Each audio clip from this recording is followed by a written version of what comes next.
Buenos días a todos. El Señor me bendiga ricamente, tanto a los miembros de la Iglesia Bautista Misionera Canaán de Heredia, como todas las demás personas, hermanos en Cristo o no, que también están conectados con nosotros para oír el mensaje de la palabra de Dios de hoy, domingo, Día del Señor.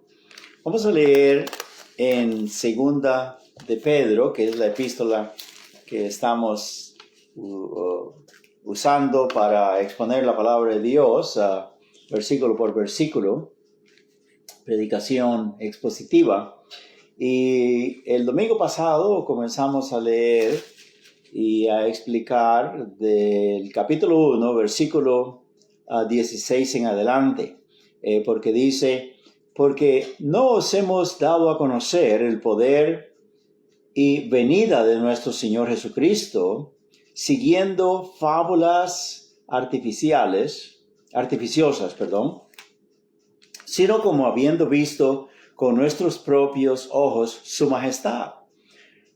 Pero cuando él recibió de Dios Padre honra y gloria, le fue enviada desde la magnífica gloria una voz que decía: este es mi Hijo amado, en el cual tengo complacencia. Y añade el verso 18, y nosotros oímos esta voz enviada del cielo cuando estábamos con él en el monte santo. Tenemos también la palabra profética más segura, a la cual hacéis bien en estar atentos como a una antorcha que alumbra en lugar oscuro, hasta que el día esclarezca y el lucero de la mañana salga en vuestros corazones, entendiendo primero esto, que ninguna profecía de la Escritura es de interpretación privada, porque nunca la profecía fue traída por voluntad humana, sino que los santos hombres de Dios hablaron siendo inspirados por el Espíritu Santo. El título del sermón del domingo pasado fue La preeminencia de la palabra de Dios, y hoy es el mismo título también que tiene, solamente que no habíamos cubierto al verso 20 y 21, que es lo que vamos a hacer en esta ocasión. La preeminencia de la palabra de Dios. Pero antes de eso me gustaría cantar un himno alusivo a la Santa Biblia, alusivo a la palabra de Dios, a la preeminencia de la palabra de Dios, que dice: Santa Biblia para mí. Santa Biblia para mí, eres un tesoro aquí. Tú contienes con verdad la divina voluntad. Tú me dices lo que soy, de quién vine y a quién voy. Tú reprendes mi dudar, tú me exhortas sin cesar. Eres faro que a mi pie le conduce por la fe a las fuentes del amor del bendito Salvador. Eres infalible voz del Espíritu de Dios, que vigor al alma da cuando en aflicción está. Tú me enseñas a triunfar de la muerte y el pecar. Por tu santa letra sé que con Cristo reinaré. Yo que tan indigno soy, por tu luz al cielo voy. Santa Biblia para mí, eres un tesoro aquí. Amén. Así es, la palabra de Dios es eso, como dice aquí el apóstol Pedro, un faro de luz, la única luz divina, el único faro celestial que tenemos en este mundo de tinieblas. Amén. La palabra preeminencia de la palabra de Dios, quiere decir que es lo más alto en rango, en dignidad, en valor, en importancia, es inigualable. La palabra de Dios no tiene igual, es sobresaliente, es suprema sobre todo. Amén. Eso es lo que significa la palabra preeminencia. En segunda de Pedro, que acabamos de leer acá, cuando él dice, tenemos además de haber visto y haber oído la voz de Dios, haber visto al Señor Jesucristo transformarse, transfigurarse, ahí cuando estábamos con él en el Monte Santo, cuando su rostro comenzó a ser más luminoso, que llegó hasta el punto de ser más fuerte la luz que la del sol a mediodía, y sus vestiduras tan blancas, y cuando miramos esta majestad de él, nos damos cuenta, si de veras, que él es quien dice el ser, es el único, el unigénito Hijo de Dios, el Dios mismo encarnado aquí en medio de nosotros. Es lo que dijo Juan también, ¿verdad? Que vimos su gloria como el unigénito del Padre, lleno de gracia y lleno de verdad. Sí, la palabra de Dios nos dice que a pesar de que ellos tuvieron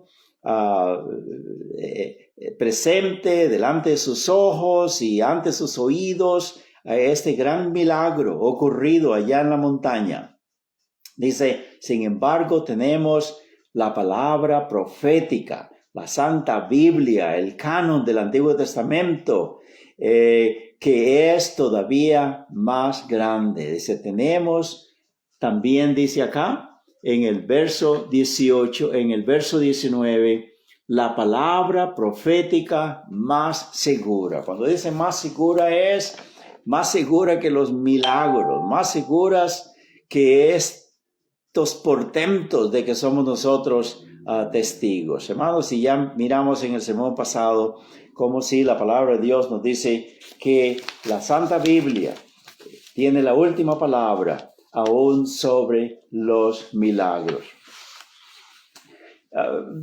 Explicando un poco sobre los milagros, a lo que hicieron los milagros, tanto los del Antiguo Testamento como del Nuevo Testamento, fue para respaldar tanto al mensajero como su mensaje que traía. Era el asunto de darle validez a la fiel palabra de Dios por medio de los milagros. Así fue en el tiempo de Moisés, cuando Moisés llegó enviado por Dios al faraón para que dejara salir a su pueblo de Egipto. Ya tenían 430 años de estar en esclavitud, ya era el tiempo que Dios quería sacarlos de ahí. Envió a Moisés con poder para hacer todos estos milagros que tenemos ahí, comenzando con Éxodo capítulo 3. Y estos brujos, estos hombres magos que eran los consejeros, los hombres que aconsejaban a este hombre, a Faraón, ellos imitaron algunos milagros, de los primeros 2 o 3 milagros, pero ya después, cuando ya no pudieron hacer más, dice en Éxodo capítulo 8, verso 19, que le dijeron a él, este es el dedo de Dios. Todas estas cosas que este hombre está haciendo es con el dedo de Dios. Ellos admitieron, se dieron por vencidos, se dieron cuenta que era Dios en realidad que había enviado a Moisés con autoridad para sacar a su pueblo de Egipto. En el tiempo de Elías también tenemos el relato de Eliseo, que los milagros también autenticaron, respaldaron y eran la credencial también divina de tanto de Elías como de Eliseo. En Primera de Reyes capítulo 18, versos 38 al 39, nos dice, sí, que cuando el rey Acab estaba echándole la culpa a Elías por no tener lluvia y traer toda esta miseria al pueblo. Elías le dijo a él: yo no estoy perturbando a Israel, tú eres el culpable de toda esta situación, pero tráeme a todos tus sacerdotes, tráeme a todos tus profetas acá, al monte Carmelo. Ahí vamos a saber quién es quién, ¿verdad? Si ellos son de Dios o yo soy de Dios. Y ahí hubo este altercado entre ellos. El asunto era de hacer sacrificios de animales, mojarlos y a ver si Baal, el dios de ellos, les respondía. Y ellos pasaron por toda esa ceremonia, clamaban en voz fuerte. Dice que hasta se sajaban sus carnes, se cortaban, se derramaban la sangre, clamando: Baal, Baal, muéstrate, envíanos fuego para los sacrificios. Pero nunca hubo respuesta en todo el rato que ellos hicieron eso. El turno cuando le llegó a Elías, apenas comenzó a decir él: Dios, tú eres el Dios el verdadero, que has hecho los cielos y la tierra, manifiéstate, Señor, y consume este holocausto. Y la Biblia dice que Dios respondió con fuego, así rapidito, y quemó el toro que había sido sacrificado, la leña que estaba mojada, todo fue un incendio que consumió el holocausto. ¿Y qué pasó con el pueblo? Arcadió de rodillas delante de Elías y dicen: Jehová es Dios, Jehová es Dios, Jehová es Dios. Amén. Los milagros traían pues ese efecto, ese resultado. En el tiempo del Señor Jesucristo, también de los apóstoles, la palabra de Dios nos dice, sí, en Hechos capítulo 10, versos 37 al 39, cuando el apóstol a Pedro está dando una predicación, añade ahí diciendo, ¿verdad?, que el Señor Jesucristo fue ungido con el Espíritu Santo de Dios, enviado por Dios con poder para hacer milagros y sanidades y bien a todo el pueblo. La manifestación de ello era por sus milagros que el Señor Jesús estaba ejecutando. En cuanto a los apóstoles también, la palabra de Dios nos dice en Hebreos capítulo 2, verso 2 al 4, que no descuidemos esta salvación tan grande que fue primero proclamada por nuestro Salvador, dice, y con prodigios y con milagros, y que luego también de los que oyeron, que son los apóstoles, también dice que ellos igualmente, que el Señor Jesús hacían milagros para confirmar la palabra que ellos predicaban. Pero volvemos otra vez a repetir, no obstante estos milagros y este tremendo milagro acontecido en este monte, que no sabemos el nombre, la Biblia no nos dice el nombre, pero que era un monte alto donde el Señor Jesús estaba orando y que se transfiguró. Eso está en Mateo capítulo 17, Marcos capítulo 9, Lucas capítulo 9, los que quieran leer todos estos detalles sobre este relato tan grande. Pero eso fue para enseñarnos, tanto a ellos allá como a nosotros aquí y a todas las gentes de todas las tierras, que el Señor Jesucristo es divino, que de veras viene del cielo, que de veras es solamente su ropaje exterior, que es de carne humana, pero la esencia, la sustancia de él es Dios mismo en la carne. En 2 Corintios capítulo 5, verso 21, dice la palabra de Dios que al que no conoció pecado, el único hombre que nunca ha conocido pecado, precisamente porque es Dios, solo Dios no tiene pecado, pero está en contra del pecado. Pero todos somos pecadores, por cuanto todos pecamos, estamos destituidos de la gloria de Dios, dice la palabra de Dios, y todos es todos, no hay nadie excluido, pero el Señor Jesucristo es el único que nunca tuvo pecado, ni al ser concebido, ni al desarrollarse como niño, ni como adolescente, ni como adulto, jamás pecó. ¿Por qué? Porque es Dios en la carne. Y dice, al que no conoció pecado, que es su Salvador, precioso, potente, eterno, suficiente, al que no conoció pecado, por nosotros lo hizo pecado, para que nosotros fuésemos hechos justicia de Dios en él. Ser la justicia de Dios es tener la inocencia de Dios, la santidad de Dios, la pureza de Dios. Cristo Jesús con su sacrificio, al darse por nosotros como nuestro sustituto, dice ese texto y toda la Biblia, que así también como Él transmitiría todo ese crédito, toda esa santidad, toda esa pureza de Él, todo ese valor delante del Padre. Él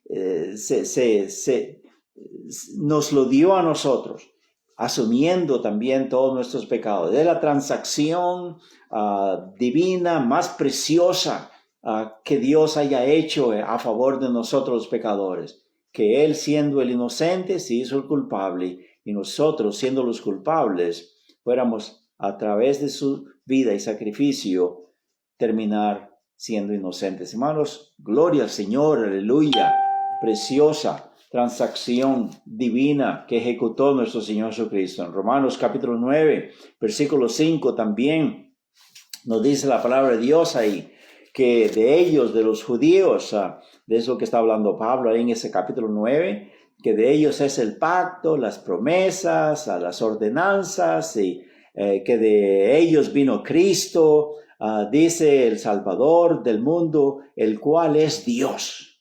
Apóstol Pablo, inspirado por el Espíritu Santo, dice Cristo, el cual es Dios. Amén y amén. Digno de gloria por los siglos de los siglos. En 1 de Juan capítulo 5, verso 20 también. Vamos a leerlo un poco aquí más adelante después de Pedro. Encontramos el capítulo 5, verso 20, donde dice el apóstol Juan, sabemos que el Hijo de Dios ha venido, amén, Cristo Jesús, y que nos ha dado entendimiento para conocer al que es verdadero, y estamos en el verdadero, en su Hijo Jesucristo. Este es el verdadero Dios y la vida eterna.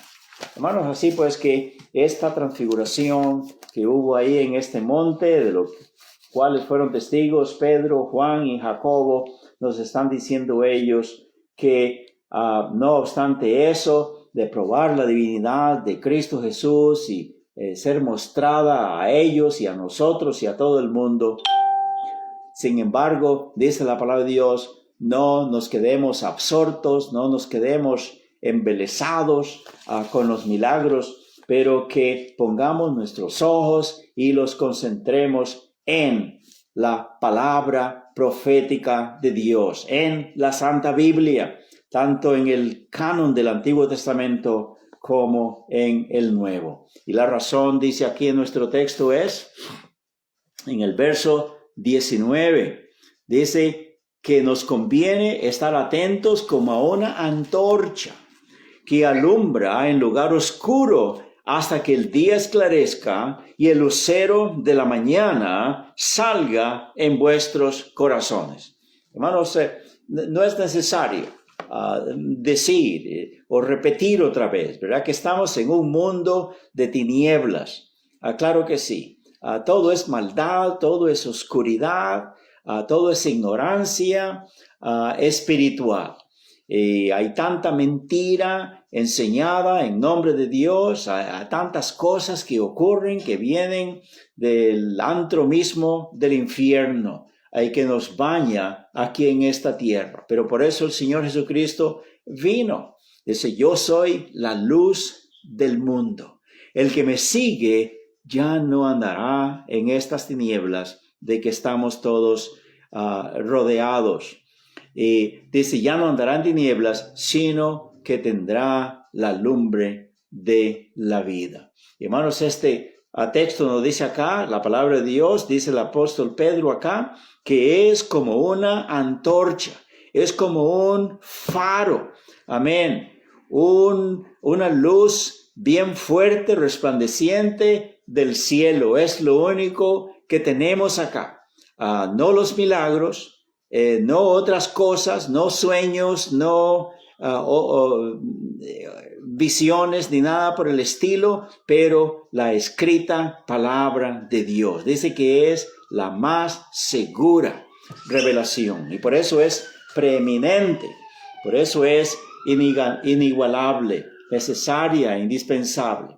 Y debido a eso debemos leerla, debemos recibirla, debemos atesorarla, debemos memorizarla, la palabra de Dios, y practicarla y afianzarnos en ella día a día. Amén. Porque dice que es necesario, que nos conviene, que es bueno para nosotros, que estemos bien afianzados en la palabra de Dios. Mucha gente tiene bueno, pero es que es un libro difícil de entender y a menos que alguien me explique y aún las explicaciones no son claras, etcétera, etcétera. Hermanos, sí, Dios está interesado en eso, en que usted y yo seamos guiados por Él para que entendamos exactamente lo que Él nos dice.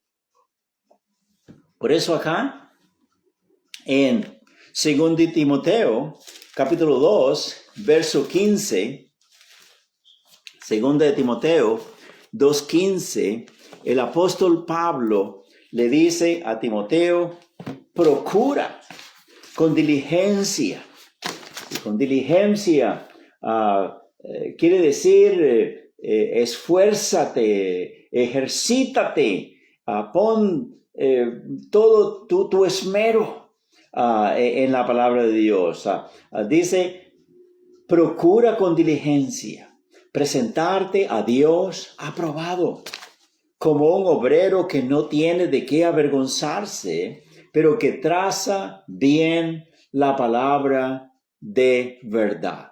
Hermano, esto es Dios interesado en Timoteo, Dios interesado en usted y en mí, de que cuando leemos podamos entender su palabra.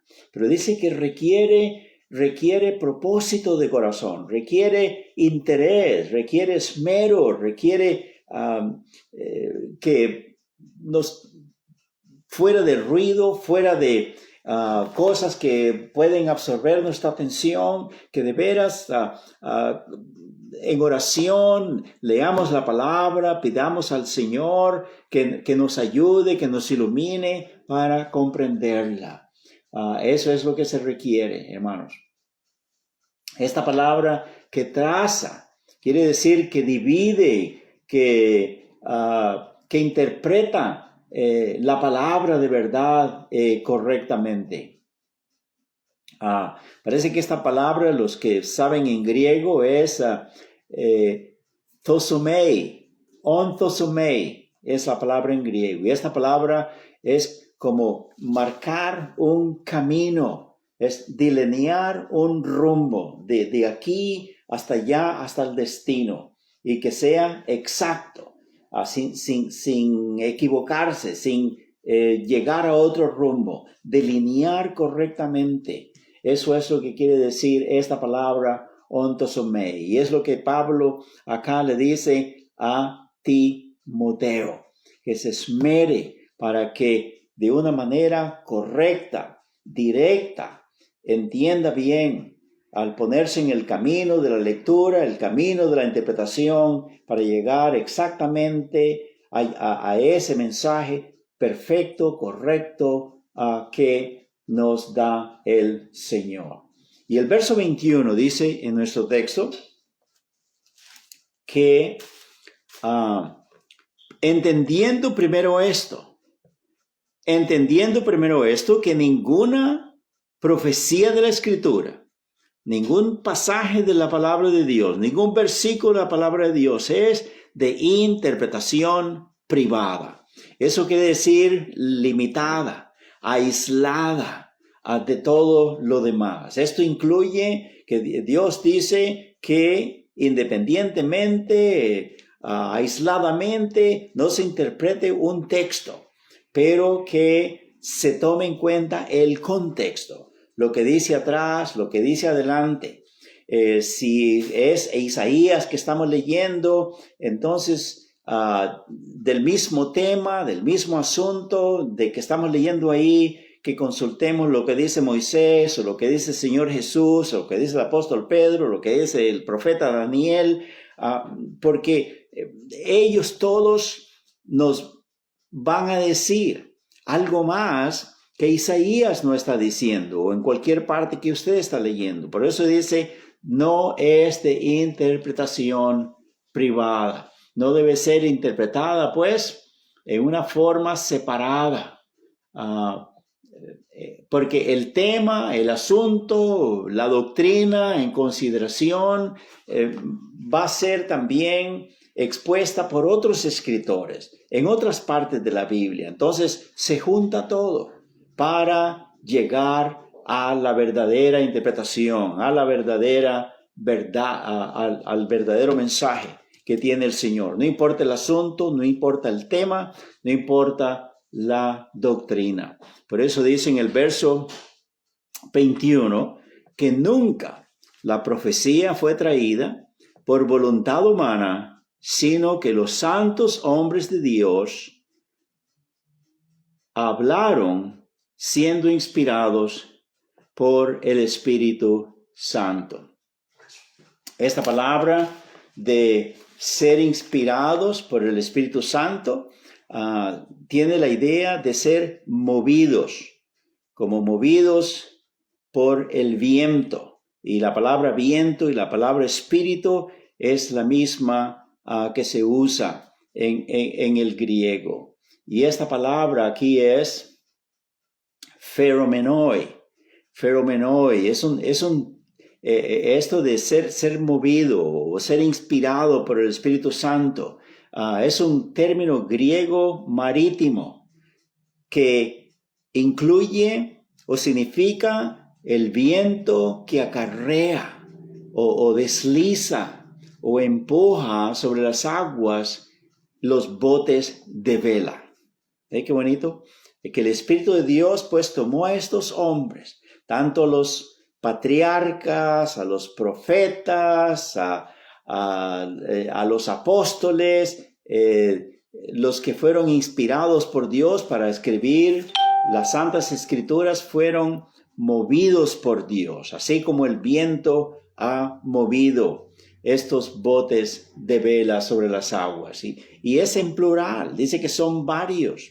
Lo que está diciendo el Señor, pues, que no le pongamos atención solamente a lo que dice un escritor, sino lo que dicen también los otros escritores que nos hablan del mismo asunto. Ve cómo Dios está interesado, hermanos, de que sigamos esta regla, que esta ley la apliquemos cuando estamos leyendo, cuando estamos ahí con el corazón añorando, ansioso, sediento de comer, llenarnos nuestras almas con la palabra de Dios. Dice el Señor, entendiendo primero esto, donde estés leyendo, que de ahí, de un solo texto, de un solo parrafito, no interpretes algo pensando esto me está diciendo el Señor. No, primero apela, consulta a los demás para que entiendas qué es lo que está sucediendo acá.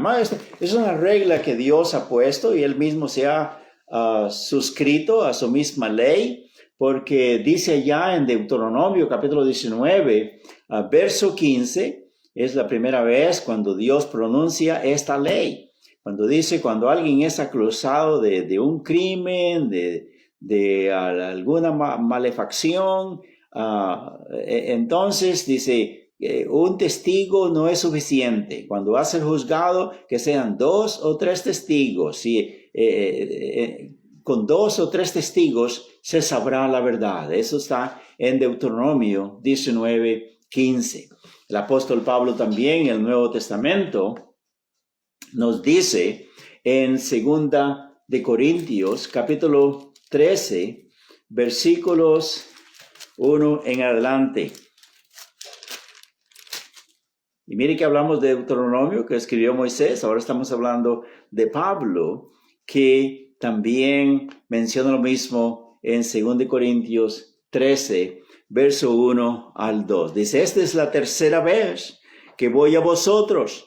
Por boca de 2 o 3 testigos se decidirá todo asunto. ¿Ve? Dice, cuando yo llegue ahí, dice, un solo miembro de la iglesia, yo no lo voy a tomar en cuenta, lo que está diciendo, acusando a otro, pero que hayan 2 o 3 testigos. Amén. Cuando se trata de un misionero, de un pastor, de un obrero en la iglesia también, en 1 Timoteo 5:19, él otra vez repite el mismo principio.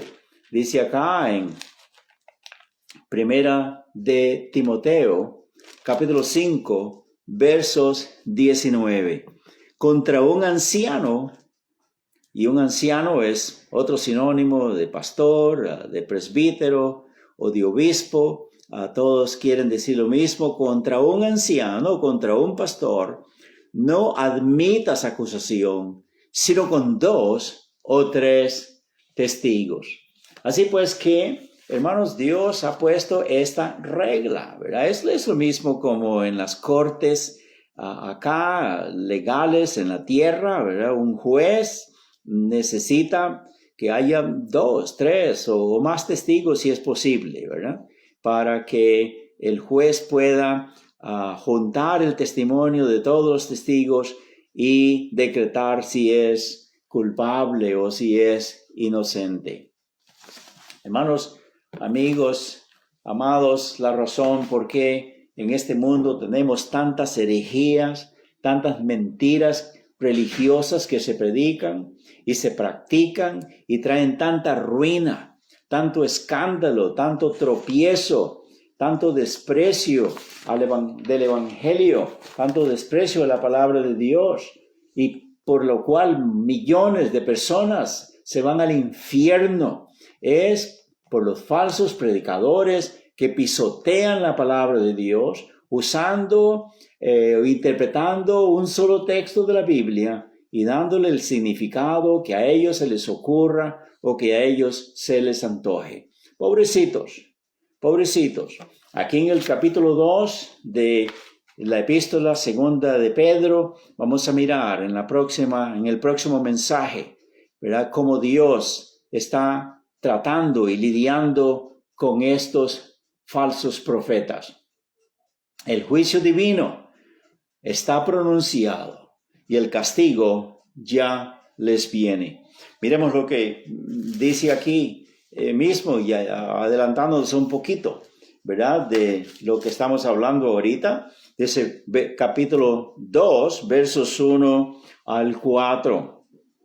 Pero hubo también falsos profetas entre el pueblo, y qué interesante que esto está conectado con el deseo de Dios de que interpretemos correctamente la palabra de Dios, que nos demos cuenta cuál es la verdad en toda doctrina, en todo asunto, en cada situación, y que nos afiancemos bien fuertemente, que tengamos solidez y raíces en la palabra de Dios. Dice, porque hubo también falsos profetas entre el pueblo, como habrá entre vosotros también falsos maestros, que introducirán encubiertamente herejías destructoras. Y tan destructoras que dije yo, hermanos, sí, que traen tanto dolor, tanta confusión, y por sus mentiras y por sus malas interpretaciones de la palabra de Dios, envían gente al infierno también, así como ellos van a ese lugar. Y dice acá, puesto que ustedes van a estar rodeados de todo ese tipo de individuos, van a negar al Señor que los rescató, dice, atrayendo sobre sí mismos, ¿qué? Destrucción repentina. Amén. Hermanos, si no es la muerte, el castigo de Dios aquí mismo en la tierra, de todas maneras, cuando el Señor venga también, tienen que darle cuenta por todas estas falsas predicaciones que han hecho usando la Santa Biblia, usando la palabra de Dios. Esto es muy serio. Esto es muy serio. Y esta palabra de Dios nos dice acá, y vamos a mirarlo el próximo domingo, cómo desenmascara a estos lobos rapaces vestidos con pieles de ovejas. ¿Para qué? Para que nosotros los denunciemos también y los espantemos de nuestro medio. Amén. Es tan importante, sí, hermanos, que establezcamos este principio, que lo practiquemos al leer, al estudiar, al oír una predicación, para aquí así nos damos cuenta si es del Señor o no. Mejor apagamos el televisor, oímos ya no oímos ese mensaje por la radio, no seguimos leyendo esa revista que estamos leyendo para no estar absorbiendo estas mentiras. Hermanos, los hijos de Dios solo debemos de recibir la verdad de la palabra de Dios. Y para que miremos cómo es importante apelar y consultar a 2 o 3 testigos para establecer la verdad. Quiero compartir con ustedes aquí algunos ejemplos. Por ejemplo, en el Antiguo Testamento, que fue escrito, ya sabemos, los primeros 5 libros, ¿verdad? De Génesis, Éxodo, Levítico, Números, Deuteronomio, fueron escritos por este gran hombre de Dios, Moisés. Muy bien, dice la Biblia que cuando llegaron a Moab, que ya era la tierra próxima de este lado del Jordán, del lado oriental, y el pueblo de Israel tenía que cruzar ese Jordán y para asentarse en el lado occidental, ahí donde ya estaba la tierra de Canaán. Dice la Biblia que estando ellos ahí, llegaron y el diablo quiso hacerles tropezar para no pasar el río, para no llegar a la tierra prometida, como siempre, ¿verdad? Hubo este falso profeta, Balaam, que por dinero también, por las ofertas del rey Balac, Balac le pidió que maldijera al pueblo, que se dieran cuenta que ellos no eran dignos de entrar a esa tierra prometida, etcétera, etcétera, que les fuera muy mal, que perecieran. Pero Dios, ya sabemos que no dejó que este profeta Balaam hiciera eso, pero más bien movió su mente, movió su lengua, usó su aparato fonador, aun cuando él quería decir maldiciones, más bien lo que salían eran bendiciones. Qué cosa más linda, ¿verdad? De nuestro Dios, amén. Entonces, de todas maneras, este hombre, Balaam, por las ofertas de Balac el rey, él, aunque no pudo maldecir al pueblo, sin embargo aconsejó al rey, aconsejó a todos ellos ahí que hicieran un gran desfile, un turno, una parranda, una fiesta grande en honor a Baal, su rey, y que ofrecieran sacrificios. Y esto incluía inmoralidad, hermanos, pero el asunto era que invitaran a los hijos de Israel para que vinieran a las fiestas y estuvieran con ellos y ofrecieran estas cosas junto con las mujeres que estaban ya preparadas, listas para seducirlos sexualmente. Más dice la palabra de Dios que ellos por millares tropezaron, cayeron, cometieron fornicación, y la ira de Dios se dio a conocer ahí, porque dice la Biblia en el Números 25, verso 9, Números 25, 9, que a causa de ese pecado que era doble, de idolatría y de inmoralidad, Moisés dice que murieron 24,000 israelitas. 24,000 israelitas. Pero el apóstol Pablo, hablando de este mismo incidente y haciendo referencia a ello, en 1 Corintios capítulo 10, verso 8, dice que fueron 23,000 los que murieron en un día. Los ateos, los agnósticos, a los incrédulos, a los burladores de la palabra de Dios que andan bajo esta pesquisa de andar buscando lo que ellos llaman errores en la Biblia y para denigrar la palabra de Dios, dice, aquí hay una contradicción, ¿fueron 23,000 o fueron 24,000? O fueron lo que dicen los dos textos. No hay contradicción.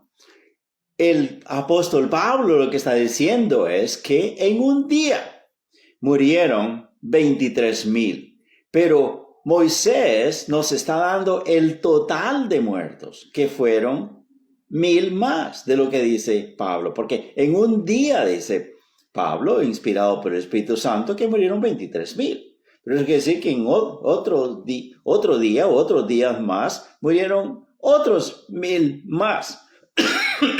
Y Moisés nos da el número de que fueron 24. No hay contradicción. Pero uno dice una cosa, el otro otra, pero con los dos combinados nos damos cuenta que es lo que dice la palabra de Dios. Esto no es ninguna contradicción. Amén. ¿Ve qué importante? Comparar esto, mirar esto, el testimonio delante de dos o tres testigos, conste toda palabra. En el Nuevo Testamento también tenemos que una parte nos dice que podemos preguntar, ¿fue Juan el Bautista, el Elías del Antiguo Testamento, el profeta del Antiguo Testamento? Bueno, Juan el Bautista mismo nos dice que no. En Juan capítulo 1, versos 19 al 21, los fariseos que vinieron a preguntarle, o los mensajeros, emisarios de los fariseos que vinieron a preguntarle que si él era el Cristo, si él era Elías, el profeta, o quién era, dice, yo no soy Elías, yo no soy el Cristo, yo no soy el profeta, sino que soy la voz de uno que clama en el desierto. Pero el Señor Jesús dice en Mateo capítulo 17, versos 10, vamos a mirarlo ahí rapidito. Mateo capítulo 17, ya que hablamos de la transfiguración, ¿verdad? Del Señor Jesús, después que estos discípulos ya pasó todo, el Señor Jesús ya volvió a la normalidad, Moisés y Elías se fueron.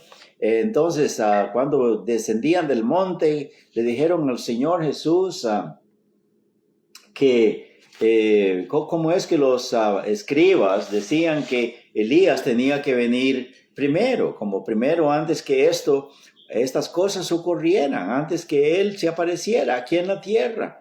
Y dice, pues no hemos visto a Elías, ahorita lo vimos acá, desde la transfiguración, pero nada más un ratito, pero no es que se quedó, pero que él iba a venir antes que tú. Explícanos esto, Señor Jesús.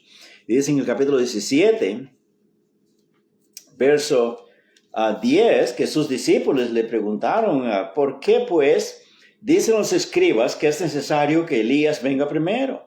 Respondió Jesús y les dijo, a la verdad, Elías viene primero y dice que restaurará todas las cosas. Mas os digo, ponga atención a esto, mas os digo que Elías ya vino y no le conocieron, sino que hicieron con él todo lo que quisieron. Así también el Hijo del Hombre padecerá de parte de ellos. Y el verso 13, entonces los discípulos comprendieron que les había hablado de Juan el Bautista. ¿Ven? Lo que el Señor está diciendo acá, pues, es que Elías, el profeta, representado por Juan el Bautista, representado en el sentido de que así como Elías predicó fuertemente y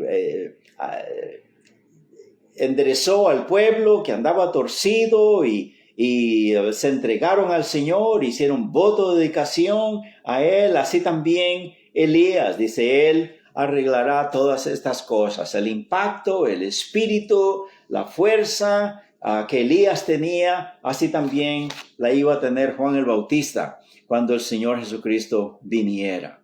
Y ya sabemos, ¿verdad?, que este fue un hombre apasionado, de fuego, hombre fuerte, no le tenía temor a nadie, ¿verdad?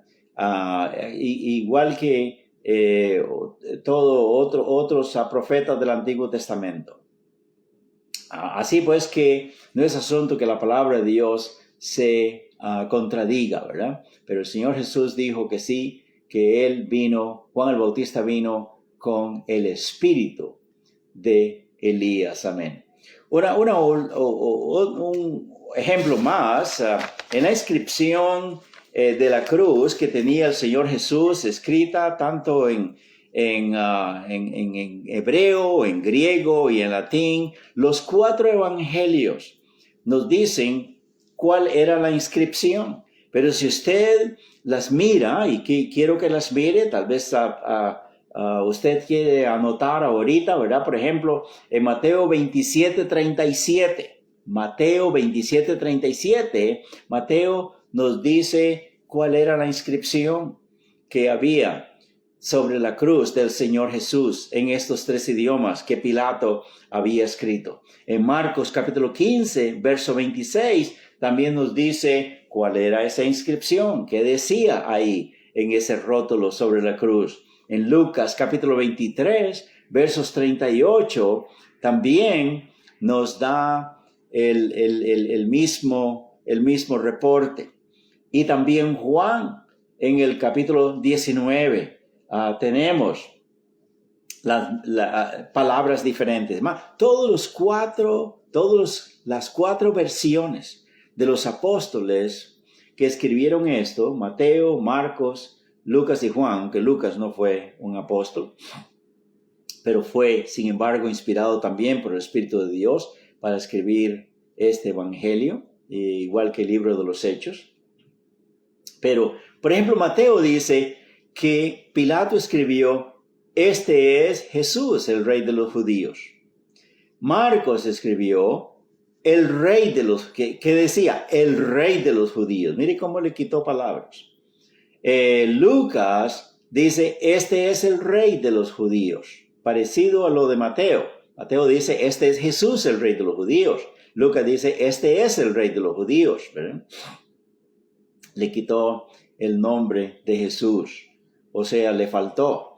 Pero en Juan dice: Jesús Nazaret, rey de los judíos. Se necesita la combinación de todos los 4 testimonios de ellos para que lleguemos a la conclusión que lo exacto fue lo que Pilato escribió sobre ese rótulo, que era la causa de la muerte del Señor Jesucristo, porque a los criminales les ponían la causa por qué habían sido atormentados y crucificados y sentenciados a esa dolorosa muerte. Todo en conjunto este es Jesús de Nazaret, el rey de los judíos. ¿Qué le parece?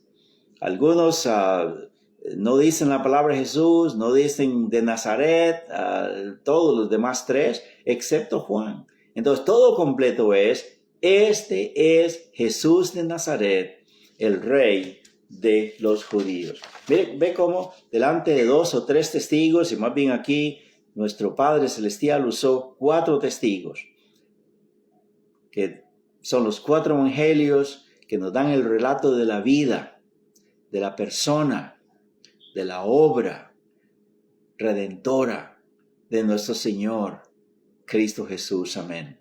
¿Verdad? Y es importante. No es solo lo que dice Mateo que hay que creer, no es solamente lo que dice Marcos, Lucas o Juan individualmente, pero lo que dicen todos los 4. Amén. Él mismo se suscribe a su propia ley y nos da el ejemplo. Así pues, tan preeminente, tan importante, tan inigualable, tan grandiosa, tan valiosa es la palabra de Dios, ¿verdad? Que voy a leer aquí unos textos. Por ejemplo, en el Salmo 119, 160 dice, la suma de tu palabra es verdad. Y la suma quiere decir la totalidad de tu palabra, no solamente una porción, pero toda completa. La suma de tu palabra es verdad y eterno es todo juicio de tu boca. Hermano, cuando dice eterno, es eterno. La palabra de Dios, la Santa Biblia, es una extensión de Dios mismo. Es su palabra, su Biblia, es tan eterna como Él es. Y por eso es relevante para todos los tiempos. Puede ser antigua, pero no anticuada. Es para todos los tiempos, para todos los siglos, para todas las edades, para todas las culturas, para todos los hombres. Amén. No cambia ni va a cambiar, porque eterno es el juicio de su boca. En Hebreos capítulo 4, verso 12 también dice que la palabra de Dios es viva y es eficaz. Tan viva, tan eficaz, tan poderosa que es el instrumento que Dios ha usado para que a nosotros nos llegue su palabra, el evangelio de salvación, la gracia salvadora que viene, que Cristo Jesús logró para que Él nos bañara con su gracia y nos diera salvación y perdón hoy, mañana y siempre. Gloria a Dios. Amén. Dice la palabra de Dios, sí, que es tan viva y tan eficaz que ella es la que nos hizo nacer de nuevo. Eso dice en 1 Pedro 1:23. Amén. Que por medio de la palabra, simiente incorruptible, nos hizo nacer de nuevos. Gloria a Dios. En Romanos 10:13 también dice que todo aquel que invocare el nombre del Señor Jesucristo será salvo. Porque con el corazón, y en el verso 8 atrás dice, esta es la palabra de fe que predicamos. Si creyeres que Jesucristo es el Hijo de Dios y que Él le levantó de los muertos, serás salvo. La palabra de Dios así es viva, es eficaz, es poderosa. Usted necesita creer este mensaje y dice la Biblia que entonces usted nacerá de nuevo y será salvo también. Y así como es la palabra de Dios la que nos ha transmitido este mensaje de perdón y salvación por medio de la fe en Cristo Jesús, y no hay otro camino, porque Él es el camino, la verdad y la vida. Nadie viene al Padre sino por Él. Así también en cuanto a la santificación, una vez que somos salvos, una vez que somos justificados, también Dios comienza a enseñarnos la nueva vida, el nuevo rumbo que tenemos ahora. Porque el que está en Cristo, nueva criatura es. He aquí, las cosas viejas pasaron, he aquí, todas son hechas nuevas. Este camino de santificación, hermanos, es como la palabra de Dios nos guía y nos da el poder, porque es viva y porque es eficaz, para que vivamos la vida del cielo. Y en Filipenses capítulo 2, verso 13 dice que Dios es el que produce en vosotros, así el querer como el hacer, por su buena voluntad. Leamos la palabra de Dios. Amén. Dediquemos un rato todos los días para leerla, para meditarla, oigámosla, memoricémosla, atesorémosla, practiquémosla. Amén. Para la honra y para la gloria de Dios y para la bendición suya. Que el Señor me los bendiga, mis hermanos, y el próximo domingo cubriremos el capítulo 2, o comenzaremos con el capítulo 2 de Segunda de Pedro. Amén. Bendiciones. Hasta luego.